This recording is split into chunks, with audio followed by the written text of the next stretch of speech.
Hi, I'm Samantha, and I'm here at the Stitchin Post, and this is my service dog, Taylor. And today, both of us are going to show you how to make dog leashes. So this is what we're making. You can see this one is probably 6 or 7 years old. It's pretty dirty and ratty at this point.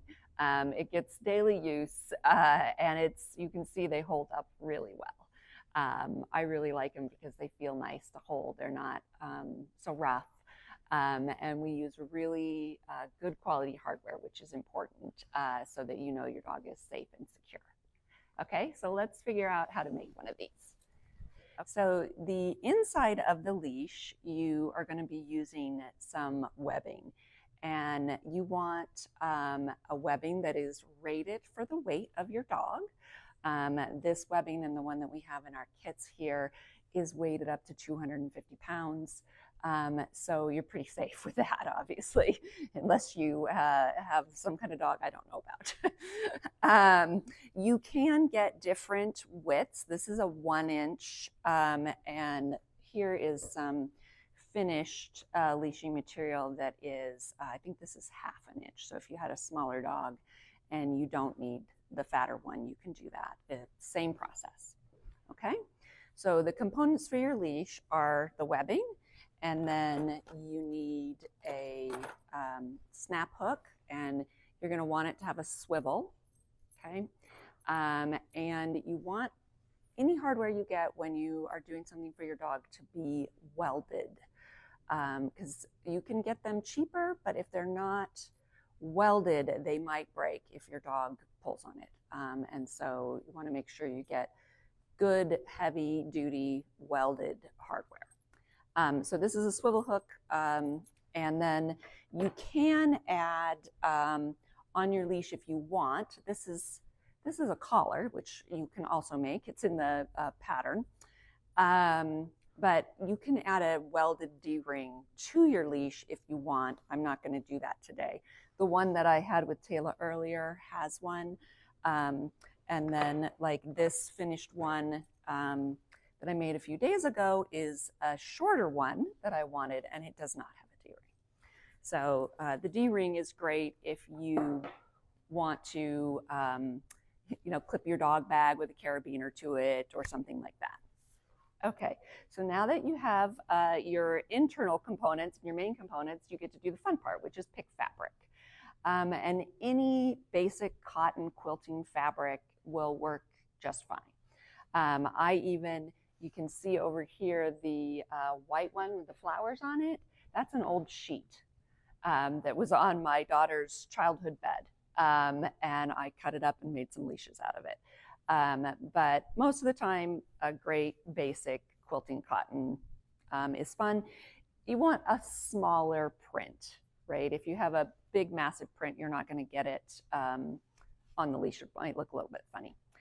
And to do a 1-inch leash, you're going to need a strip of fabric that is 4 inches wide. And as long as you want the leash to be plus 10 inches. Okay, because you need to have that extra 10 inches to make the handle and to fold back over the D-ring, or I'm sorry, over the swivel hook.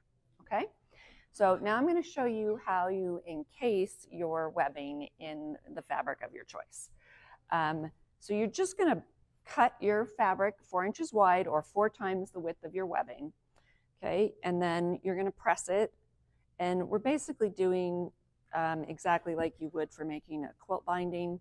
We're going to press it in half, and then we're going to press the 2 sides into the middle.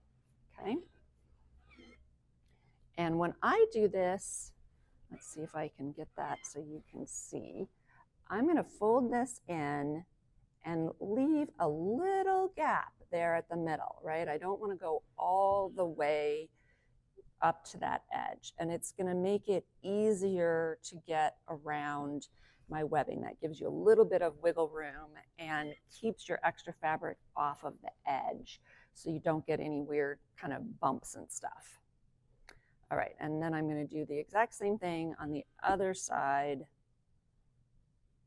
leaving that same small gap right at the center. And then I'm going to just give it one last press closed. Get nice edges. Okay.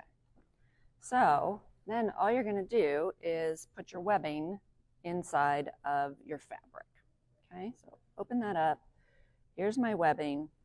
Okay, and you'll notice that one side is going to end up with one layer of fabric and the other side is going to end up with 3 layers of fabric. Okay, so I've got 1, 2, 3 on this side and 1 on that side. And it doesn't really matter. Once it's finished, you can't really tell which is on which side. Okay, so now all you have to do, I'm gonna just put a couple pins in this to hold it together. I think these are clips, not pins.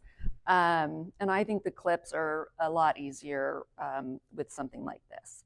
And I'm just using my fingers to make sure that this lines up exactly on the edge where I want it.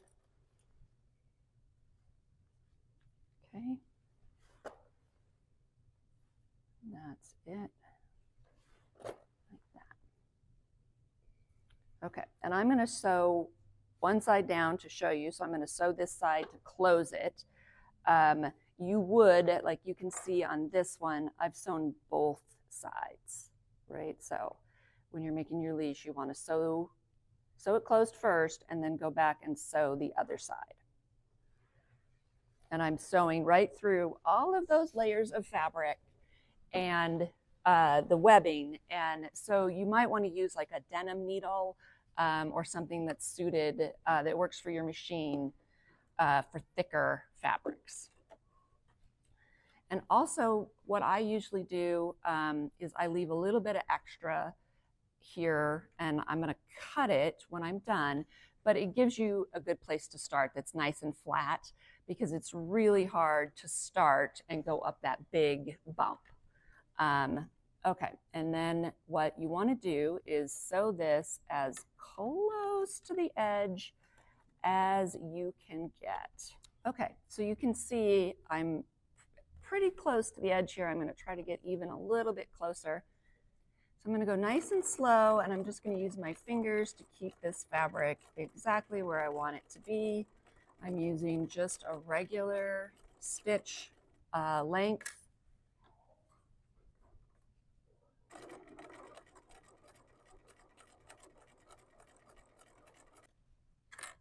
Okay, and you can see like I'm kind of getting a little bubble here. It's fine. It'll, I'll just keep pushing it down and it'll work its way out.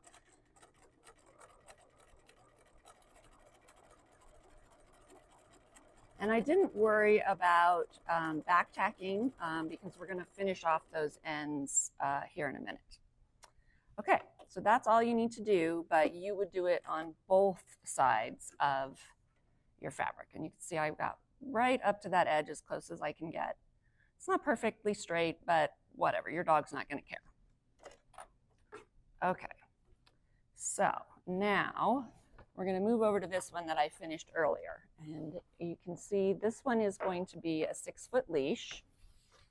And so I cut it 6 feet long plus 10 inches, okay? And I've sewn it on both sides. Okay, so once you have sewn it on both sides, then you're going to want to clip it straight across. And all I've done to finish the end is do a really tight zigzag right across the top. And that will keep everything nice and neat. Okay, so then you just do that. And then what you're going to do is take your swivel hook and just slide it in there. Okay, and then you're going to fold it over 2 inches. So I'm just going to check that I've got, oh, look at that, it's exactly 2 inches. Okay, and then what we're going to do is we're going to just sew a square here. And the reason I do this is because, again, this is your dog and you want him to be safe, right? And so I want it to be really safe and secure and know that my stitching is not going to come out and have my dog run down the street. So I'm going to sew a square around, and then I'm going to sew an X through the square. Okay. Okay, so I'm gonna start here, and notice there's a gap right here, and there's a gap because I need to be able to turn this and sew up with, and have the presser foot still be flat. So that'll make more sense when I show you here. So I'm gonna just sew over here to close to the edge. I'm not gonna go exactly over those stitches that I had before. And then I'm gonna turn it, and you can see I'm right up to the edge where that presser foot will still lay flat and not be on top of this hardware, okay? And now I'm going to stitch right up to the edge of where we did that zigzag. Okay, I'm gonna put it down. I'm gonna stitch across.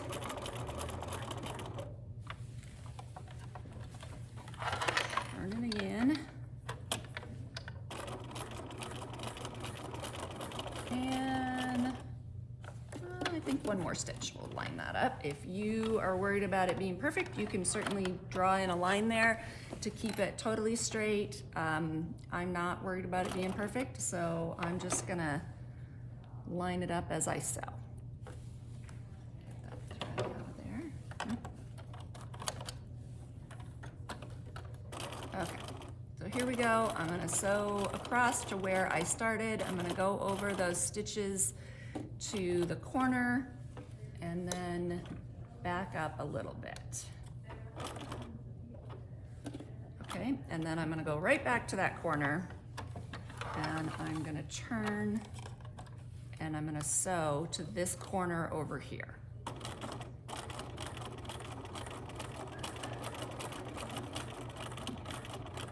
Okay, I'm in the corner. I'm gonna turn one last time. I'm gonna go across to here again. So now I'm sewing over those top stitches. So, and again, I'm doing all of this to make sure that this is super duper secure because I don't want my dog to get loose. All right, and then right back to that final corner and back a couple stitches. Okay, that's it. So you can see I've made this little box with an X in it. All right, so that's what it looks like in the end. You've got your finished edge and our nice little box here. It's good and secure, okay? And so you would just do exactly that same thing for the handle. So you're gonna fold the handle over, but this time, remember we said an extra 10 inches, and so you're gonna fold the handle over 8 inches. So I've got this nice little measure here. So that is 8 inches right there. So you just fold your handle over 8 inches, and then you're gonna just do that same box right at the end there. And you can do it right up to the end because there's no hardware to worry about. And that's, you know, if you have a really big hand or want a bigger loop for some reason, then just add some more length. But this is a pretty good sized handhold. And that's all there is to it. And you can see, here, I'll show you the one that's all done. Sorry, baby, let me see that. So it's done. This one has a D-ring. Again, sorry, this one gets a lot of use. It's kind of dirty. And so you can see I sewed the D-ring into the handle here with doing 2 sets of stitches across it instead of the box. And then I also sewed down this, so it has 3 total sets of stitches. And this one was sewn together, and apparently I decided not to do the X on this one, with just a box at the end, because it has no D-ring. And that's all there is to it. That's all you have to do to make a leash. And I hope that you enjoyed this project. And if you did, subscribe to our channel and give us a like. Thanks very much.